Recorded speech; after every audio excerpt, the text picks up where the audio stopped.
Adik-adik para pelanjut tongkat estafet kepemimpinan dunia masa depan, kami ini fi'il madhi mabniun alal fathi, yang tidak akan mungkin ada berubah lagi sampai mati.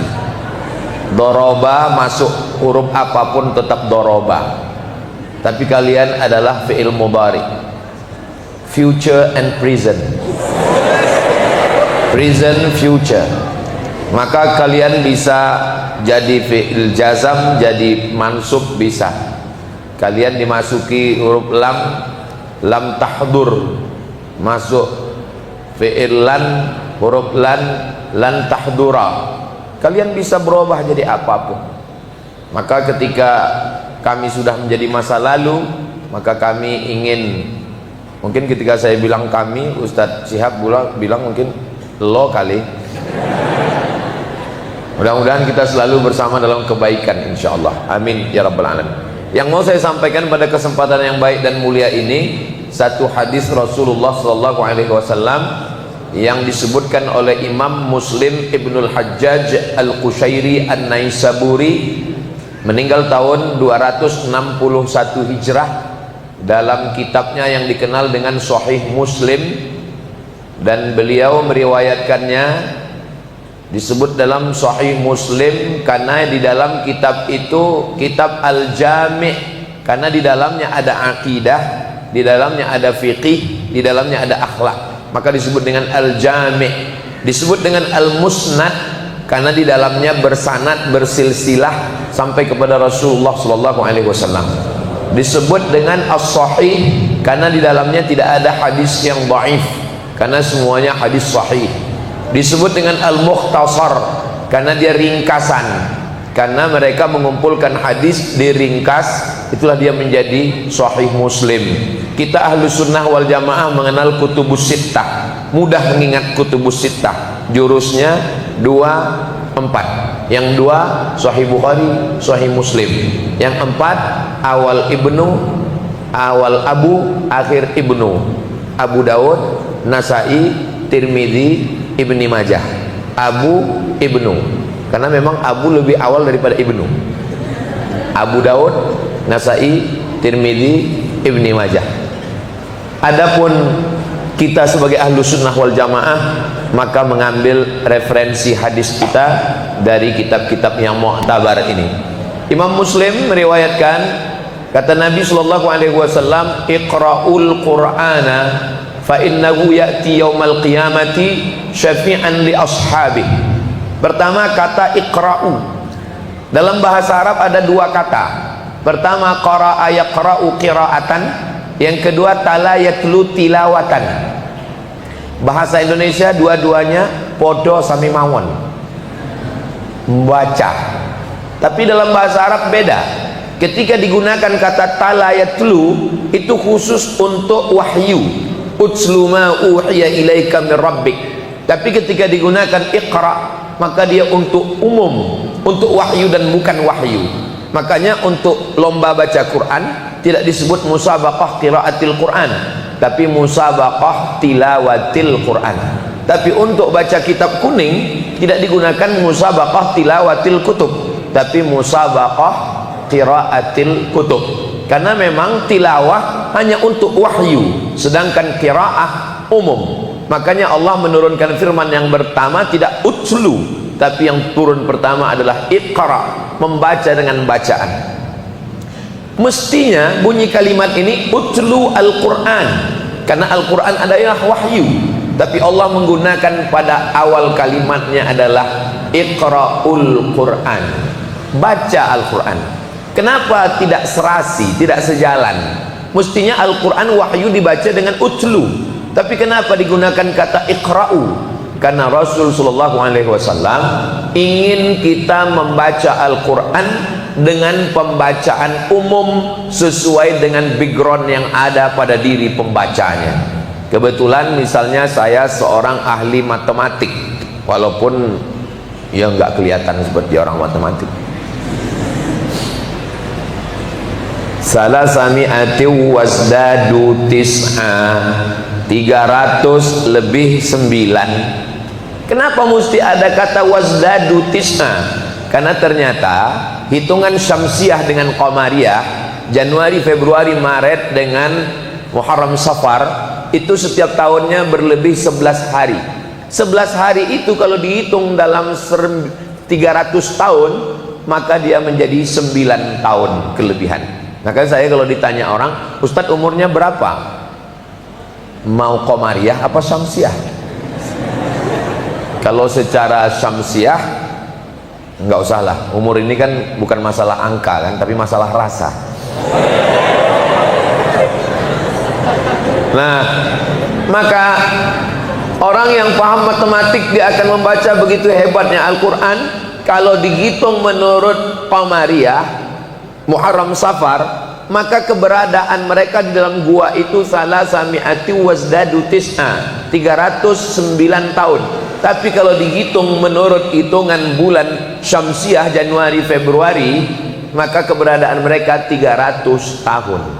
Begitu juga kalau kebetulan saya orang ilmu air. Ilmu air, ya. Ketika saya melihat ada air laut asin, air darat, air yang ada di sungai, di danau, seandainya hari ini semua padi yang menguning tadi mati, kita masih bisa hidup 3 bulan. Seandainya semua air yang ada ini berubah, masuk air laut ke dalam tanah, lalu air kita ini asin semua, kita masih bisa hidup 3 hari. Tapi kalau kita sudah tidak ada harapan, kita hanya punya masa hidup 3 detik. Tik, tik, tik, mati. Maka air ini tetap dia tawar. Kenapa? Karena ternyata antara air laut dengan air sungai ada pemisah, dan dia akan menemukan itu dalam Iqra'ul Quran. Mana dia? Bainahuma barzakhun la yabghiyan. Antara keduanya ada barzakh. Barzakh pemisah, la yabghiyan. Air laut tidak akan melampaui batas masuk ke sungai. Lalu kemudian ketika kebetulan orang ini belajar ilmu bumi, ilmu geologi, ilmu bumi, lalu kemudian dia baca ayat bagaimana wal jibala autada, bukit-bukit sebagai pasaknya. Ini kerak bumi ini bergoncang seperti kertas yang ditempelkan di papan. Kalau tidak dipaku, dia akan bergoncang karena ada angin kencang. Kerak bumi ini bergelombang.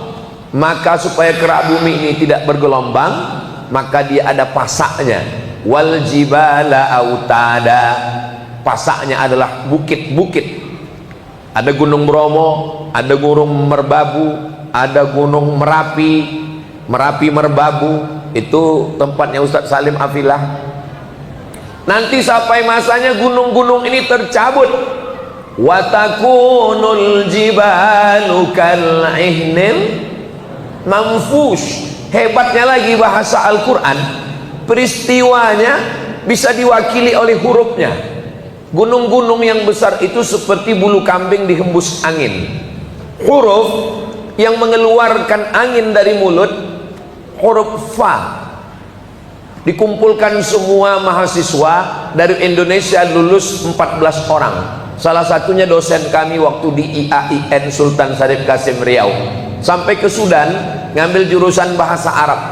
Disuruh semuanya meletakkan kapas di atas telapak tangan untuk ngetes huruf fa. Coba sebutkan huruf fa, yang cerita dosen saya.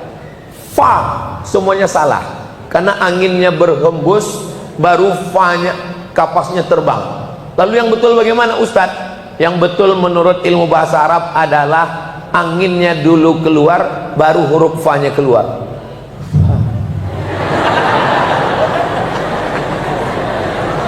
Ketika menyebutkan maufush, maka yang pertama adalah angin yang berhembus kencang. Setelah itu huruf shin diiringi seperti ada angin air rintik-rintik.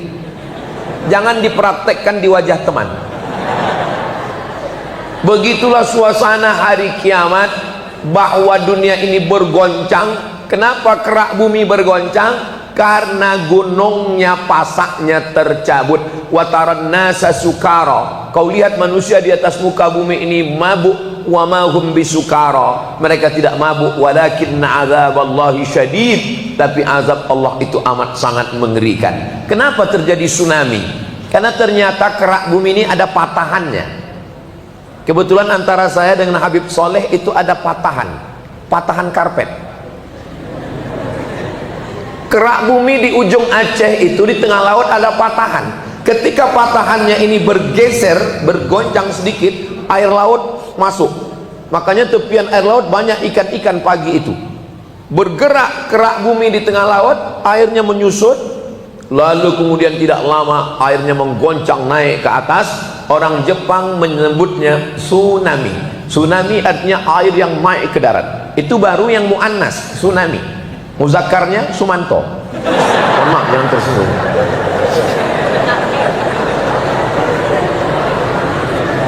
Bagaimana nanti ketika terjadi?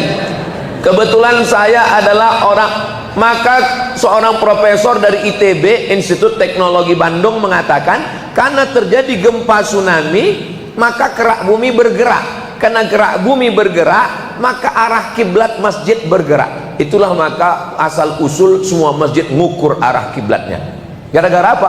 Itu gara-gara seorang profesor di ITB, ahli ilmu geologi bumi, mengatakan efek dari tsunami 2004 itu kerak bumi ini bergoncang sehingga arah kiblat masjid diukur ulang. Akhirnya diukurlah masjid. Kebetulan tempat saya ngajar hadis Sabtu subuh, nama masjidnya Akramun Nas Undri Universitas Riau. Akhirnya diukur memang melenceng. Makanya arah masjid itu begini. Kalau adik-adik nanti datang ke Pekanbaru Riau, itu miring begini, nggak sesuai lagi dengan dinding masjid. Anehnya 2 km dari situ Masjid An-Nur, tempat Ustadz Salim pernah ngasih tausiah, Ustadz Syihab juga. Masjid An-Nur itu enggak, tetap diukur tetap lurus. Maka saya berpikir, kerak bumi Pekanbaru Riau itu kan sama. Masa iya yang di sini goncang, yang di sana enggak goncang? Lalu saya tanya betul-betul pengurus, kenapa yang An-Nur enggak miring? Kenapa? Sebetulnya bukan masalah kerak bumi Pak Ustadz. Terus memang masjid ini dari awal salah ngukur.